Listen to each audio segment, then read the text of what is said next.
può vaccinare al Palacongressi senza prenotazione, solo con la tessera sanitaria. Oggi e domani dalle 18 alle 22. Bisogna però averne diritto, cioè avere dai 70 ai 79 anni oppure appartenere al personale scolastico e alle forze dell'ordine. Sono raddoppiati i ricoveri in terapia intensiva in sole 24 ore. La provincia di Agrigento segna 57 nuovi positivi. La CGIL di Agrigento apre un nuovo sportello, obiettivo dare risposte a chi ha un lavoro o lo sta cercando. Macchina travolta dai binari vicino a Licata, incendiato un portone a San Giovanni Gemini, a fuoco 2 auto, una a Canicattì, l'altra a Licata.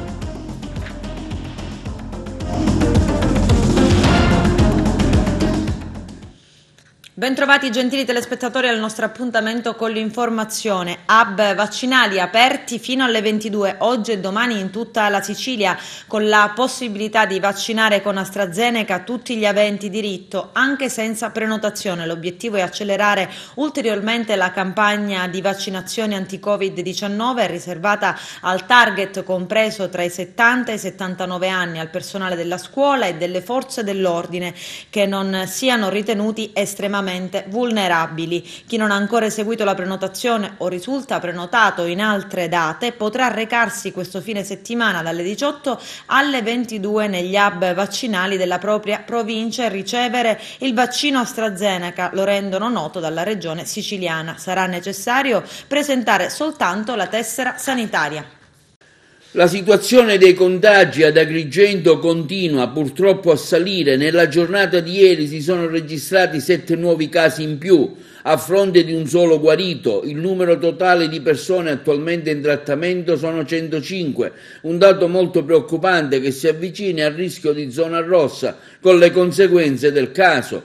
Intanto continua l'attenzione del primo cittadino verso l'hub del Palacongressi, dove si effettua appunto la vaccinazione, che sta creando tanti problemi di afflusso di gente che si reca nella struttura per effettuare i vaccini. Tanta è la gente che vi si reca, creando anche problemi di affollamento e poco distanziamento. Diversi sono gli spazi messi a disposizione nelle vicinanze del Palacongressi per poter permettere il parcheggio a chi vi si reca. A tal riguardo il sindaco Miccichè ha anche aperto un'interlocuzione con la prefettura per una collaborazione con la Croce Rossa, la Protezione Civile, per disciplinare al meglio il servizio importantissimo e la salvezza della popolazione.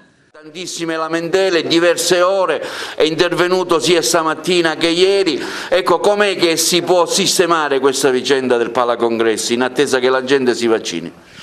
Ma ci sono delle criticità però a macchia di leopardo. Io vengo da lì stamattina, sì, c'era un po' di assembramento perché c'è stato un ritardo forse di consegna o di vaccino o di qualche altra cosa, adesso non sono entrato nello specifico, però fino a ieri tutto è funzionato alla perfezione e ora poi quando io sono andato lì e ho lasciato lì gli organizzatori stava riprendendo il funzionamento così come è stato negli altri giorni. Capite bene che la cittadinanza, le persone che afferiscono al Palacongressi è copiosa e gli sforzi che l'ASP sta facendo sono immani. Però l'organizzazione non è male, oggi pioveva e nella hall principale del Palacongressi le sedi con distanziamento regolamentare erano tutte occupate da gente in attesa. Io ecco, vi ringrazio per questa domanda perché voglio fare un appello alla mia cittadinanza. Cittadini, dovete andare al Palacongressi, dovete andare a vaccinarvi rispettando l'orario della prenotazione, perché mi dicevano che gente che è prenotata alle ore 11 si va a presentare lì alle 7 di mattina.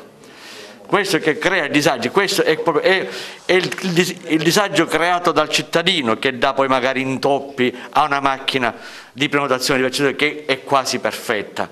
Quindi io prego, faccio l'appello ai miei concittadini, per favore rispettate gli orari delle prenotazioni, perché fino a quando vengono rispettati tutto va liscio e va avanti, anche perché poi il maltempo non permette poi le grosse file, le lunghe file fuori addirittura dall'hall, perché la hall per quanto grande, dovendo rispettare le distanze, non può contenere, non può avere una capienza tale da contenere tutti quelli che aspettano fuori. Se invece si rispettano gli orari, sicuramente non ci saranno né assembramenti né file né gente che aspetterà anche fuori sotto la pioggia. Che reazione c'è stata per l'AstraZeneca? nella nostra città? No, nessuna, qualche reazione locale o generale. Ma nel senso di rifiuto, la gente l'ha rifiutato? Sì, la gente quasi, cioè, la maggior parte l'ha rifiutata, però adesso c'è più fiuto. Ho visto già che stamattina, sentendo, ascoltando i miei concittadini, già l'atteggiamento è diverso, viene di nuovo accettato e apprezzato anche quindi la bontà del vaccino. Ecco. Dati coronavirus, il bollettino dell'ASP segna 57 nuovi positivi, raddoppiati i ricoveri in terapia intensiva in sole 24 ore. A prevalere è la variante inglese. Vediamo.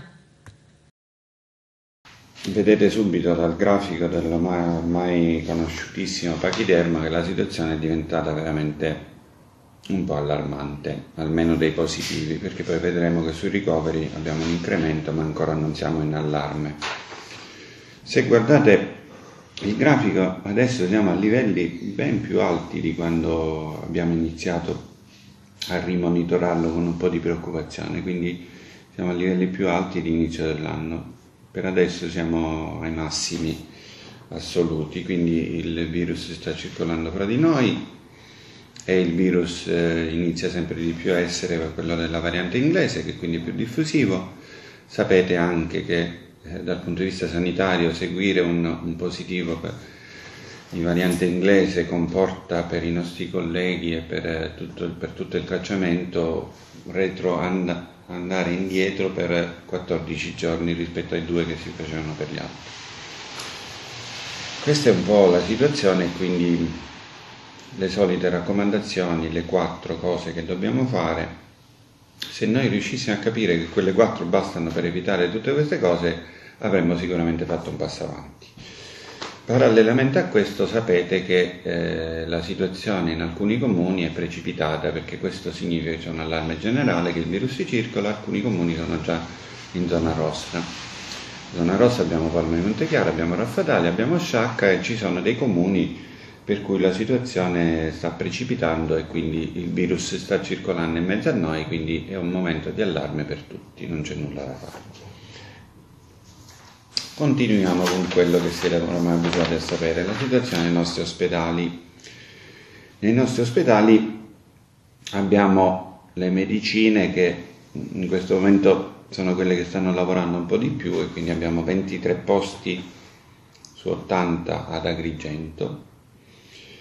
Ovviamente i numeri sono un po' altalenanti, non abbiamo mai avuto picchi anche qua di ricoveri importanti, perché 23 su 80 capite cosa significa. In rianimazione sono cresciuti di 3, quindi siamo a 5 posti letto su 14 disponibili ad Agrigento. La situazione su Sciacca, anche questa ha avuto un incremento, soprattutto per quanto riguarda la medicina, la parte ordinaria, con 4 ricoveri in subintensiva, mentre invece per quanto riguarda la rianimazione abbiamo un paziente in più. Come vedete questo incremento esagerato per fortuna non ha una corrispondenza di ricoveri così, perché sennò avremmo avuto dei numeri importanti anche per quanto riguarda i ricoveri. E questo è facilmente spiegabile, la variante inglese colpisce di più i giovani, le scuole, quindi dovremmo provare a fare in modo che ognuno nelle nostre famiglie possa ricordare anche agli studenti che la diffusione avviene fra di loro. Di positivo c'è il fatto che non si ammalano come gli altri, ma abbiamo ricoverati molto più giovani, addirittura anche alcuni in età scolare, e la letteratura ci dice che anche c'è stato qualche caso da 10 anni in più, quindi da 10 anni in su, e quindi adesso abbiamo capito che questa variante è più diffusiva e colpisce più giovani. Quindi quella raccomandazione va fatta ai nostri figli, ai nipoti e a tutti gli altri. Allora, passiamo a un altro argomento importante, molto attuale, quello della vaccinazione. La vaccinazione sapete che si fa in 15 punti distrettuali, più abbiamo le domiciliari.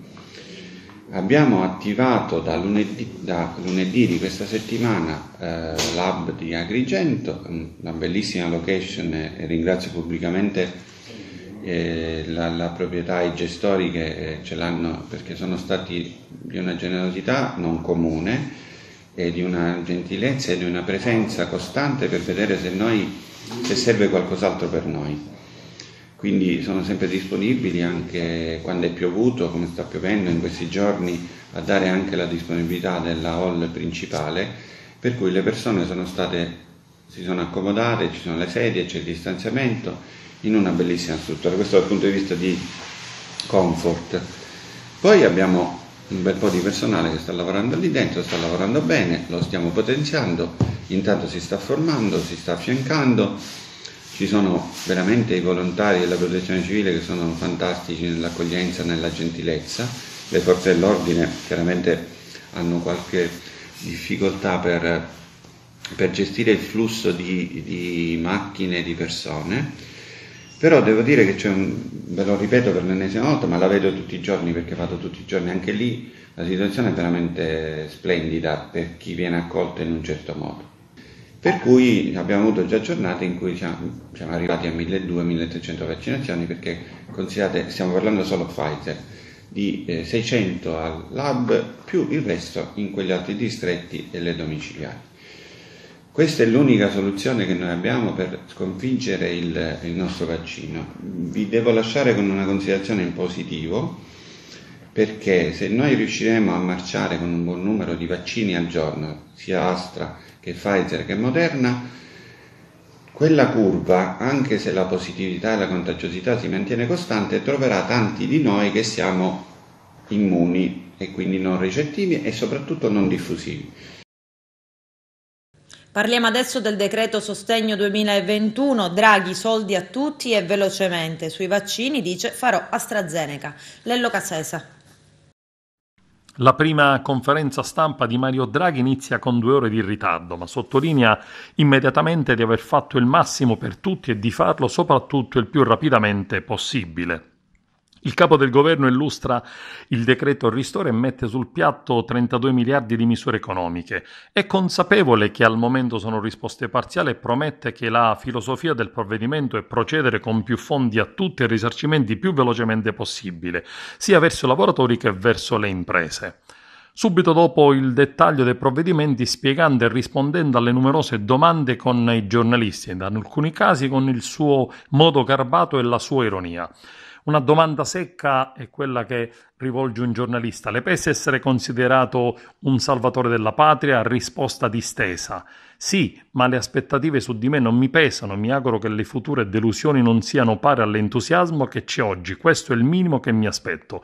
Altra domanda. Lei vuole fare il Presidente della Repubblica quando terminerà il suo governo? La risposta. L'orizzonte temporale nel quale si muove il governo lo decide il Parlamento. Il modo in cui io considero il lavoro è fare il più possibile e il più rapidamente possibile, ma solo il Parlamento definisce l'orizzonte temporale. Poi si sofferma sui vaccini e sul caso europeo. Cosa non ha funzionato a livello europeo? La Germania ha preso una decisione politica sulla sospensione del vaccino di AstraZeneca. È possibile dare il via libera al vaccino russo Sputnik anche a livello nazionale? Non c'è stato alcun interesse specifico tedesco, bisogna essere pratici, si cerca di stare insieme, ma qui si tratta della salute. Se il coordinamento europeo funziona bisogna seguirlo, se non funziona bisogna andare per conto proprio. Stessa cosa per il rapporto Stato-Regioni, le regioni vanno in ordine sparso e questo non va bene. Noi andiamo forte a livello nazionale, ma le regioni sono molto difformi, alcune arrivano al 25% ed altre al 5%. Poi la domanda sulla coalizione del suo variegato governo. Tutti hanno bandiere identitarie, dice ancora Draghi. Si tratta ora di chiedersi quale di queste bandiere abbiano un senso e a quali si può rinunciare senza fare un danno alla propria identità e all'Italia. E sulla scuola dichiara sarà la prima a riaprire quando la situazione dei contagi lo permetterà, riprendendo perlomeno la frequenza scolastica fino alla prima media. Ed infine una domanda sui vaccini. C'è fiducia che anche su AstraZeneca prevarrà la razionalità degli italiani? Non ho ancora fatto la prenotazione, dice ancora Draghi, ma la mia classe di età è entrata tra quelle che possono accedere alle vaccinazioni, quindi lo farò e farò AstraZeneca. Mio figlio l'ha fatto l'altro ieri a Londra, non c'è nessun dubbio, nessuna prevenzione. Non è la prima volta che accade, anzi, ma adesso è il turno della scuola Garibaldi di Realmonte, dove un'intera classe è in isolamento perché uno degli alunni ha contratto il Covid. Vediamo. A Realmonte, presso l'Istituto Comprensivo Garibaldi, è stata attivata la DAD nei giorni 18, 19 e 20 marzo, nella classe in cui si è accertato un caso positivo al Covid-19, in attesa di ulteriori prescrizioni da parte dell'ASP. Sentiamo in merito il primo cittadino, Sabrina Lattuca. Cari concittadini, vi volevo aggiornare sulla questione Covid-19 a Realmonte. Come tutti sapete, purtroppo giorno 17 il dottore Collura, dirigente ASP della sezione scuola, ci ha comunicato che un ragazzo della seconda A è risultato positivo al tampone dell'Istituto ovviamente comprensivo Garibaldi di Realmonte. Pertanto noi, sentito il parere dell'ASP per le vie brevi, abbiamo immediatamente emesso un'ordinanza in vigore dal 17 al 20 di questo mese che è finalizzata alla tutela della salute pubblica e quindi ha disposto una sospensione delle attività in presenza e relativa didattica a distanza. Stamattina abbiamo richiesto all'ASP un parere in ordine a eventuali ulteriori provvedimenti di prosecuzione e di didattica a distanza con riguardo alla classe interessata o a eventuali altre classi e all'istituto. Mi ha comunicato poc'anzi il responsabile dell'ASP che i ragazzi della seconda A devono stare a casa, sono in quarantena obbligatoria e non devono uscire. Io a tale fine ho già disposto dei controlli da parte dei vigili urbani e laddove si dovessero riscontrare delle violazioni ovviamente seguiranno delle sanzioni.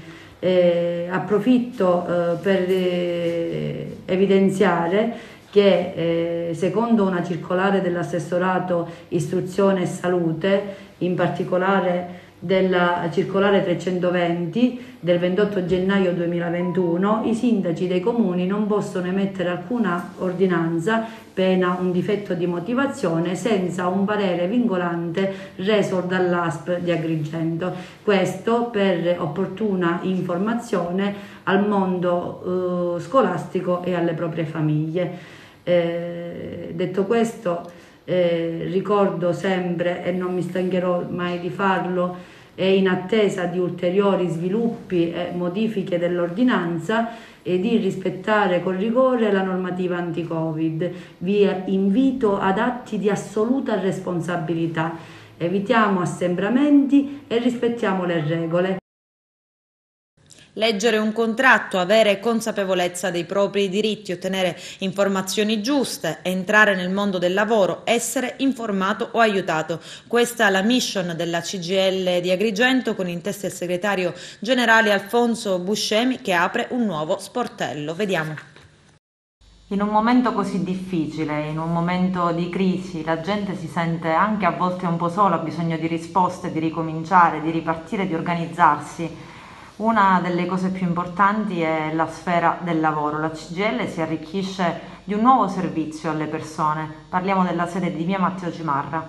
In cosa consiste questo servizio? Noi abbiamo aperto lo sportello Orienta Lavoro. Abbiamo avuto modo di verificare quanta gente si rivolgeva a noi per avere notizie su una lunga serie di difficoltà che si incontrava di volta in volta a trovare risposta, a trovare anche semplici informazioni legate a un'ipotesi di posto di lavoro. Quindi ci siamo sentiti in dovere nei confronti di tutta questa gente che è alla ricerca di informazione e di lavoro di mettere a disposizione un nostro sportello dedicato, appunto il SOL, con una ragazza, Carmela Pistona, una giovane avvocato con esperienza, che è a disposizione per aiutare tutti coloro che debbono presentare delle domande nei concorsi pubblici. Oggi abbiamo noi il comune di Sciacca che sta assumendo, l'ASP di Agrigento che assume. Si sono riaperte anche le graduatorie per il personale ATA nella scuola, quindi questo sportello tutti i giorni a disposizione di quanti hanno bisogno informazione ed essere aiutati anche nel presentare le domande. Contestualmente a questo sportello abbiamo anche aperto il NIDIL, Nuova Identità del Lavoro. Seguirà questa categoria dentro la CGIL tutti quei lavoratori che danno il proprio servizio con un contratto in somministrazione. Questi sono tanti lavoratori tipo il rider che hanno un contratto atipico, che vengono assunti da agenzie interinali e poi mandati in altre aziende. Ecco, anche qui questi sono quei lavoratori che spesso sono sfruttati, mal pagati, e in questo contesto la nostra compagna Carmela Pistone seguirà anche questi lavoratori. Chi volesse raggiungervi come può farlo e quando? Nel nostro sito c'è l'informazione rispetto al comparto di Sol e Nidil, ci sono i nostri numeri di telefono sia di Carmela Pistone che anche il mio personale che si trova con facilità. In ogni caso lo sportello in orario d'ufficio da lunedì a venerdì è sempre aperto. In questi giorni e in questo periodo è meglio se si telefona, però comunque per evitare assembramenti, però comunque qui gli spazi sono tanti e tali che ci consenta comunque di dare una risposta anche senza prenotazione. Dopo 32 anni è arrivata una sentenza per l'omicidio del poliziotto Nino Agostino e della moglie incinta. Ergastolo per il boss Nino Madonia, ha deciso il GIP Alfredo Montalto al termine del rito abbreviato. Il padre dell'agente, ammazzato nel 1989, commenta la sentenza a quasi 32 anni dal duplice omicidio. C'è il servizio. A 32 anni di distanza dall'omicidio dell'agente di polizia Nino Agostino e della moglie Ida Castelluccio, arriva finalmente una sentenza sulla strada per far luce su uno dei misteri della storia recente di Palermo e della Sicilia. È solo un primo passo, altri tronconi processuali sono in corso per chiarire chi e perché trucidò il poliziotto e sua moglie incinta.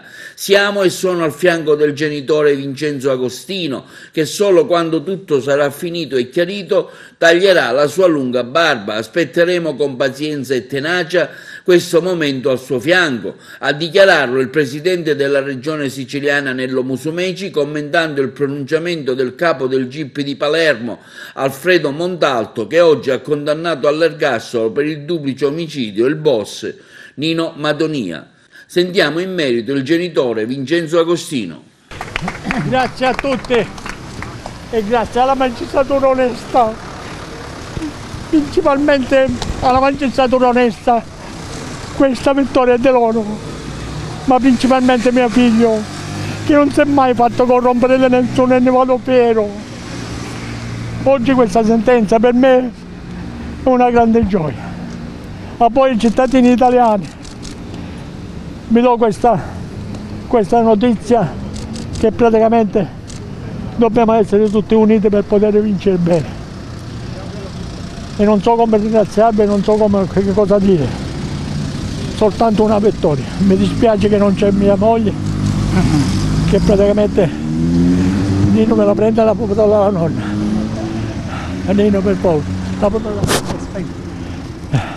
Quanto è importante per raggiungere una verità sui mandanti? Sui mandanti questa è una chiave che praticamente si va stritolando piano piano e quindi ci vuole un po' di tempo. Io mi auguro che questi anche i mandanti possano essere condannati, per ora gli esecutori sono stati condannati. Speriamo che questi esecutori dicano la verità, che sono stati mandanti, in modo tale che anche loro si tolgono questo peso. Grazie. Non come si chiama questa cosa. Vincenzo, questa sentenza è un inizio di verità. È un inizio di verità per l'Italia, perché le stragi di Palermo e le stragi d'Italia hanno iniziato di casa mia. Qui, subito dopo la strage di mio figlio, c'è stata quella di Falcone, che per come parlo nelle carte mio figlio praticamente collaborava con Falcone, e quindi questo è anche come se, perché sennò Falcone non sarebbe venuto alla Camera Ardente a dire io devo la vita a queste due ragazze. Senti, la tua speranza è che dopo questa sentenza qualcuno che ancora sa, dopo 32 anni, si decida a rivelare quello che ancora non viene detto? Io me lo auguro, perché ci sono 3 ancora in vita che possono parlare. queste 6 persone hanno un potere in Italia abbastanza, che comandano. Mi auguro che questi 3 escono fuori e dicono la verità. Chi sono questi 3, Vincenzo? Io adesso non ti posso fare i nomi, ma ci sono 3 che comandano ancora in Italia. Ricoprono ruoli istituzionali? Ricoprono ruoli istituzionali? Ricoprono ruoli istituzionali importantissimi, quindi che loro possono sapere quello che aveva lasciato scritto mio figlio, chi ha letto queste carte di mio figlio. Questo è. La chiave è dentro quella lettera che presa nell'armadio? Evidentemente la chiave probabilmente sugli appunti di mio figlio che hanno fatto scomparire. Grazie. Grazie Vincenzo. Grazie a voi ragazzi, grazie.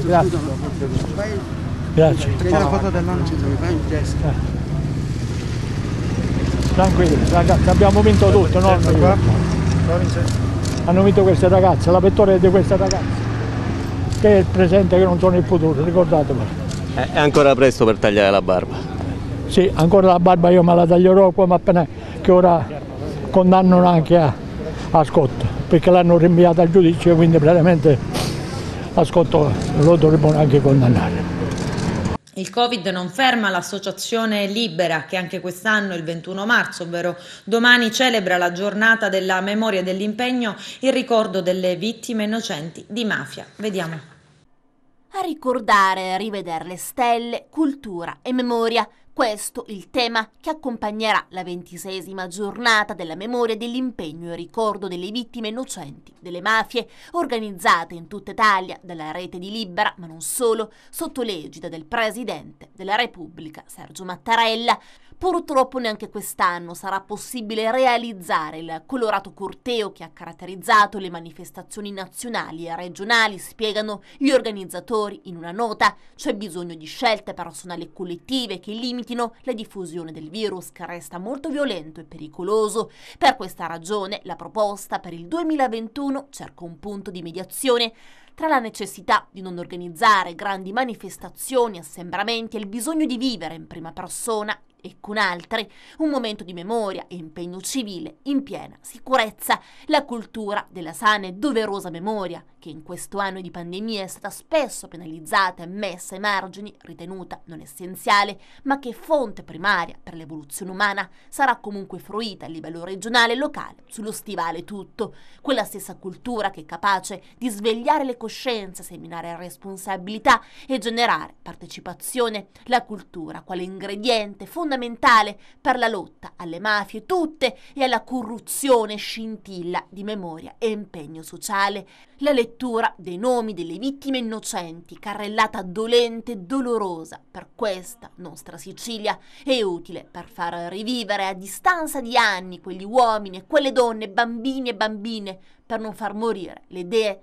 L'esempio di chi ha combattuto le mafie a viso aperto, così come gli anni scorsi, anche in quest'anno così complicato saranno centinaia le scuole, le classi, i ragazzi che si uniranno all'abbraccio ideale ai familiari delle vittime innocenti delle mafie, organizzando internamente momenti di riflessione e raccoglimento, piccoli ma importantissimi segni di speranza.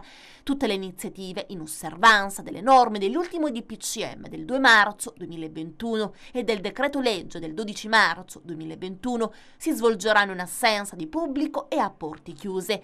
La giornata della memoria e dell'impegno e ricordo delle vittime innocenti delle mafie, che ricorre giusto domani, domenica 21 marzo, è un impegno stringente sul tema della legalità che porta tantissime giovani presenze a collaborare da anni con l'Associazione Libera, una delle stelle cui occorrerà rivolgersi simbolicamente sarà, ad esempio, Rosario Livatino, che nell'immaginario comune è conosciuto come il giudice ragazzino assassinato in un agguato il 21 settembre 1990, a 37 anni, lungo la strada statale Agrigento Caltanissetta, mentre si stava recando in tribunale a bordo della sua auto e senza scorta.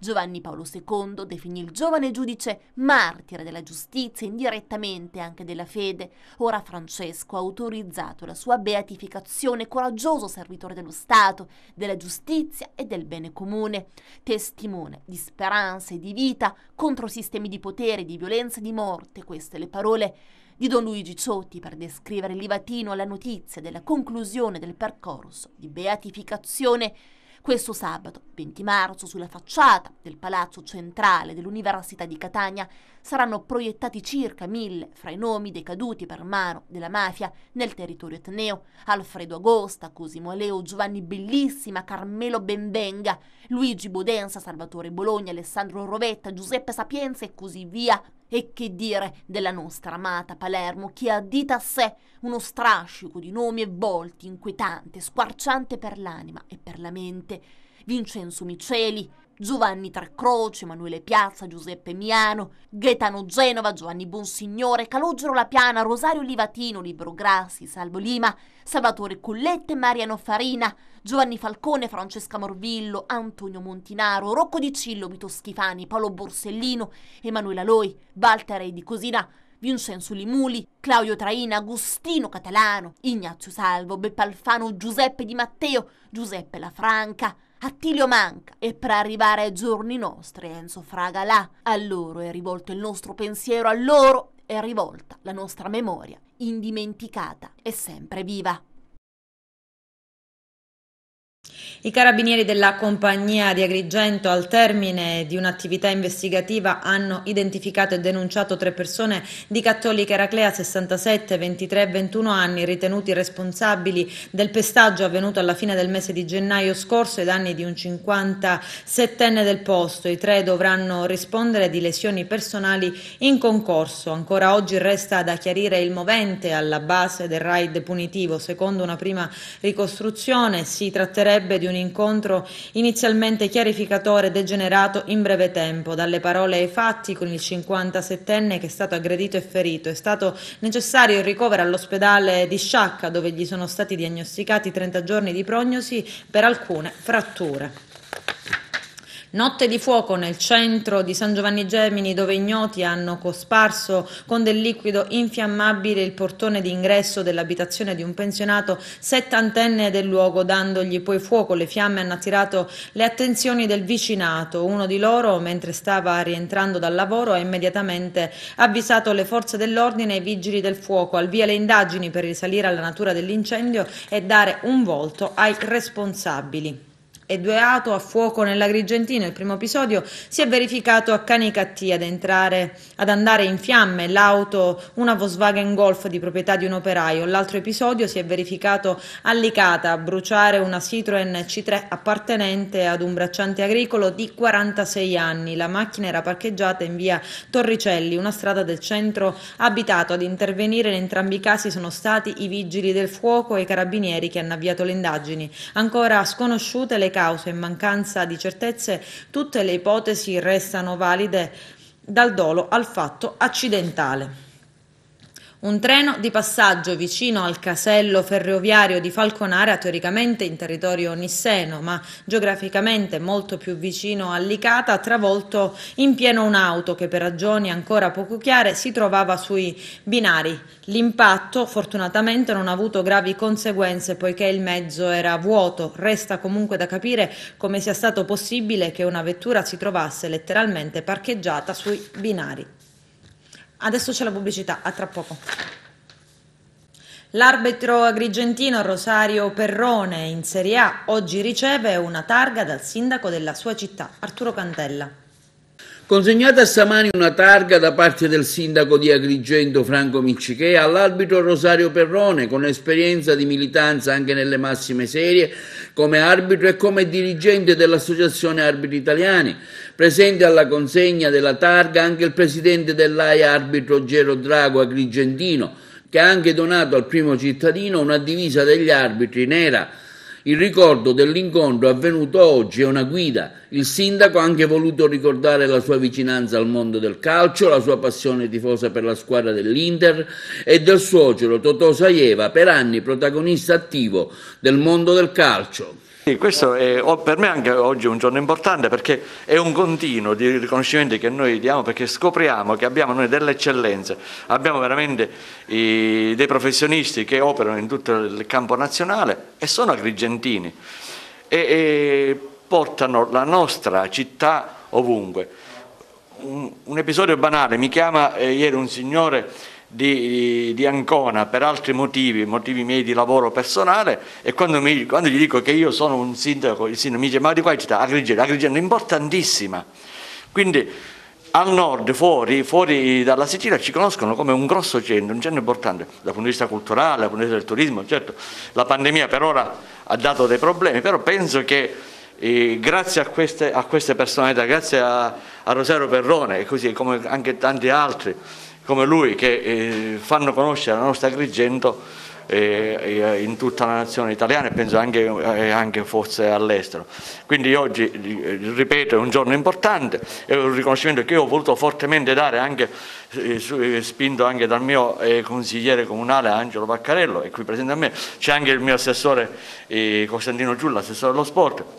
Ricordo anche che fino a qualche anno fa mio socio era il presidente della FIGC, cioè la Federazione Gioco Calcio Giovanile, Saieva, e quindi io mi sento in famiglia, tornato da amici a casa, e ringrazio di nuovo Rosario perché veramente porta il nome di Agrigento ovunque. Ma sicuramente è un significato di prestigio personale per la sezione di Agrigento e per gli arbitri, per i giovani arbitri agrigentini, sicuramente un motivo di orgoglio, soprattutto per uno come me che non sono agrigentino ma vivo da oltre 25 anni ad Agrigento, quindi è un bel segnale, è un bel riconoscimento da parte della città. Ecco, ci parli un po' della sua esperienza, com'è arbitrare, diciamo, nelle serie maggiori, ecco, ci racconti qualcosa di lei anche. Arbitrare, io ormai non arbitro più da qualche anno perché per limiti di età un arbitro può stare in campo sino a 40 anni, ora è un ruolo dirigenziale, un ruolo tecnico valutativo, faccio parte della commissione arbitri nazionale, valutiamo gli arbitri che domenicalmente, il sabato, vediamo impiegati nei maggiori campionati nazionali. È un ruolo difficile, impegnativo e di selezione ovviamente, perché la commissione ci manda in giro nei campi di Serie A e di Serie B per valutare gli arbitri e per evidenziare le positività e le negatività, cercando di emendare eventuali, se ci sono situazioni da emendare. Ci sono nuove regole oggi, VAR, e anche il nuovo presidente Nicchi sta dando un input maggiore, un'apertura maggiore verso la stampa, insomma, con i commenti degli errori. Come lo giudica lei questo? Un fatto positivo, no? No, il nuovo presidente Alfredo Trentalange, che è appunto è il nuovo presidente che è stato appena eletto dall'assemblea elettiva.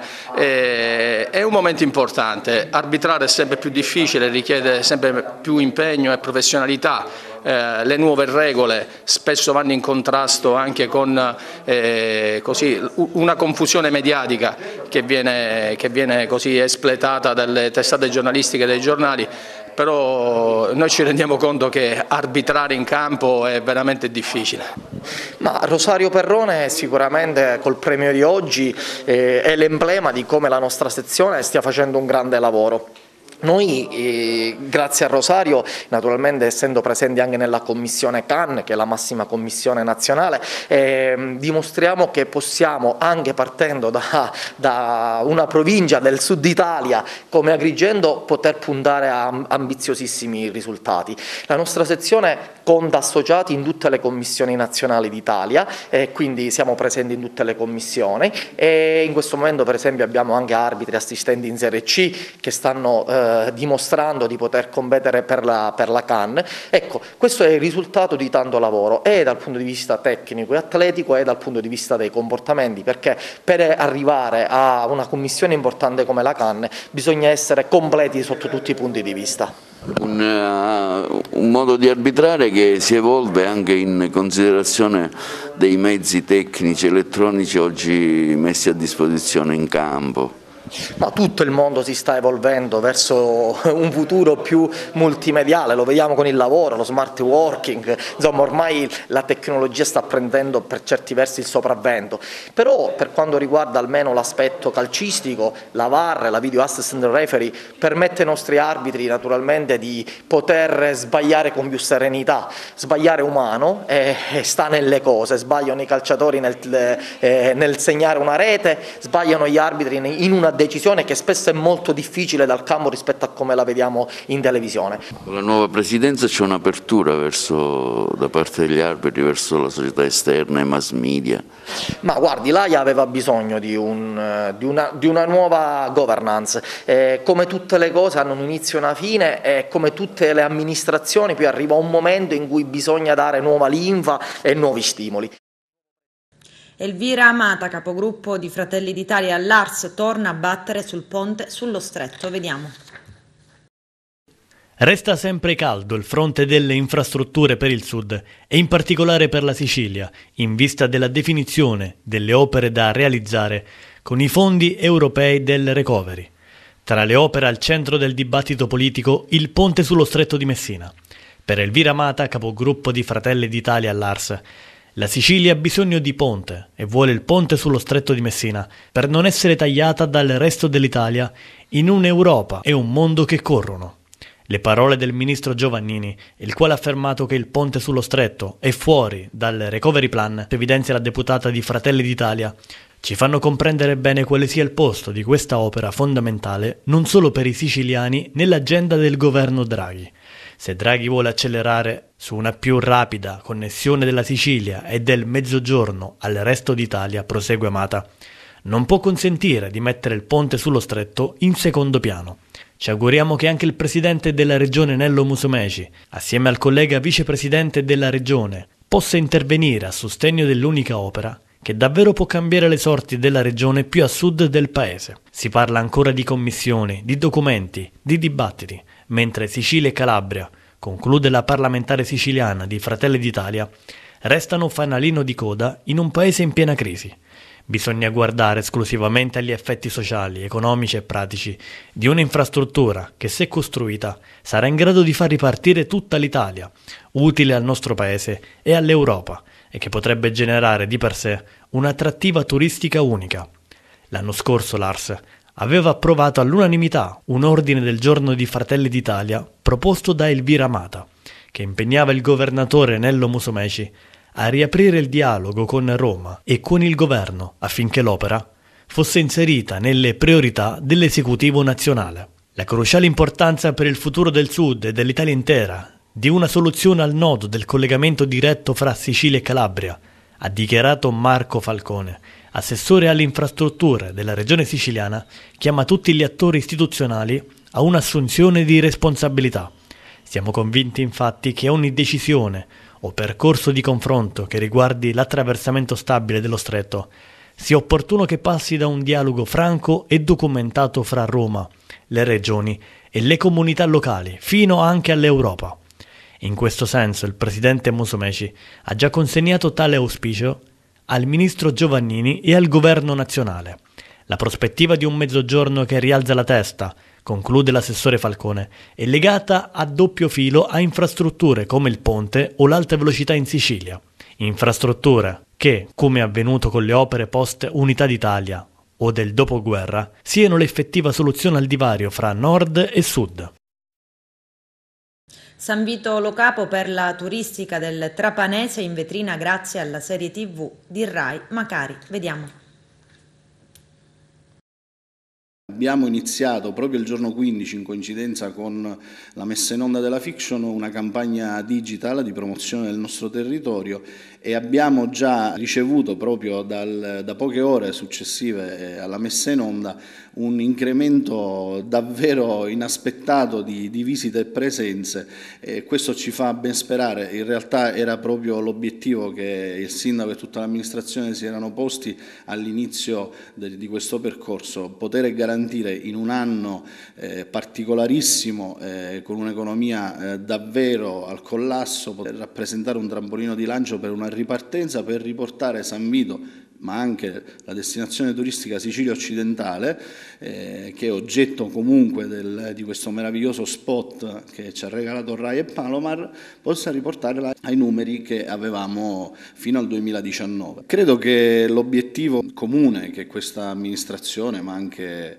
Palomar e Rai Fiction avevano all'inizio di questa avventura fosse proprio il riscontro del pubblico. Lontana da qualsiasi più rosea aspettativa, noi abbiamo avuto più di 13 milioni di spettatori che nelle 2 serate hanno potuto ammirare questa nuova produzione e per noi è un obiettivo raggiunto. Abbiamo sempre creduto nell'opportunità legata appunto alla cinematografia e per questo crediamo che sia stata questa una importantissima occasione di comunicazione per il nostro territorio, che in questo momento gli spettatori possono apprezzare sullo schermo e che magari nei prossimi mesi possono visitare e toccare con mano. Il nostro ovviamente come risaputo è un territorio che per oltre il 90% vive di un'economia turistica che è stata in maniera seria, è stata toccata da questa pandemia e dal danno economico che ha creato, per cui in questo momento crediamo che sia una boccata d'ossigeno fondamentale per questo territorio e proprio il tessuto economico legato al turismo. È un progetto che comunque si sviluppa per alcuni anni. Posso dire che si sta lavorando in maniera concreta al proseguo, si sta cercando di programmare e aspettiamo sicuramente notizie da Roma proprio per conoscere la prossima programmazione di girato qui a San Vito Lo Capo. Speriamo che diventi davvero uno spot che nei prossimi anni possa accompagnare questo territorio verso un futuro turistico sicuramente migliore rispetto a quello che abbiamo vissuto lo scorso anno.